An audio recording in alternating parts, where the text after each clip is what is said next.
മാള ഗ്രാമപഞ്ചായത്ത് ഭിന്നശേഷി കലോത്സവം പ്രതീക്ഷ സംഘടിപ്പിച്ചു. VR സുനിൽകുമാർ MLA ഉദ്ഘാടനം ചെയ്തു. ഓരോരുത്തർക്കും അവരുടേതായിട്ടുള്ള അഭിരുചികളാണ്, ആശയങ്ങളാണ്, ചിന്തകളാണൊക്കെ തന്നെ ഉള്ളത്. അതുകൊണ്ട് ഓരോ മനുഷ്യനും വ്യത്യസ്തമായിട്ടുള്ള മനുഷ്യരാണ്.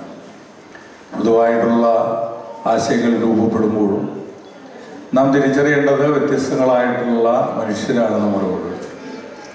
അച്ഛനെ പോലെ മകനാവണമെന്നില്ല, അമ്മയെ പോലെ മകനും മകളുമാകണമെന്നില്ല. അതുകൊണ്ട് ഓരോരുത്തർക്കും അവരുടേതായിട്ടുള്ള കഴിവുകളെ അതിന് വേണ്ടത് നമ്മുടെ പ്രോത്സാഹനമാണ്. ഓരോ കലാകാരനും വളർന്നു വരുമ്പോഴും അതുപോലെ തന്നെ വ്യത്യസ്തങ്ങളായിട്ടുള്ള രീതിയിലേക്ക് നമ്മൾ വളർന്നു വരുമ്പോഴും ഇതിൻ്റെ പുറകിൽ പ്രവർത്തിക്കുന്ന ഒത്തിരി പേര് ഉണ്ടാകും എന്നുള്ളതാണ്. അതവരെ പ്രോത്സാഹിപ്പിക്കുന്നതിനും അവരുടെ വളർച്ചയിലും പങ്കാളികളാവുക എന്നുള്ള ലക്ഷ്യം മാത്രമാണ് അതിൻ്റെ പുറകിലുള്ളത്.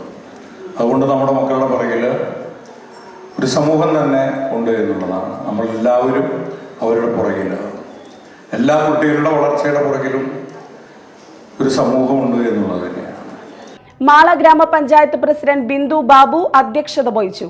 സ്ഥിരം സമിതി അധ്യക്ഷരായ നബീസത്ത് ജലീൽ, സിനി ബെന്നി, മാള ബ്ലോക്ക് പഞ്ചായത്ത് അംഗങ്ങളായ ജോർജ് ഊക്കൻ, ജുമൈന ഷഗീർ, മാള പഞ്ചായത്ത് അംഗങ്ങളായ പ്രീജ സലീം, ജിജു മാടപ്പള്ളി, ജോർജ് നെല്ലിശ്ശേരി എന്നിവർ സംസാരിച്ചു.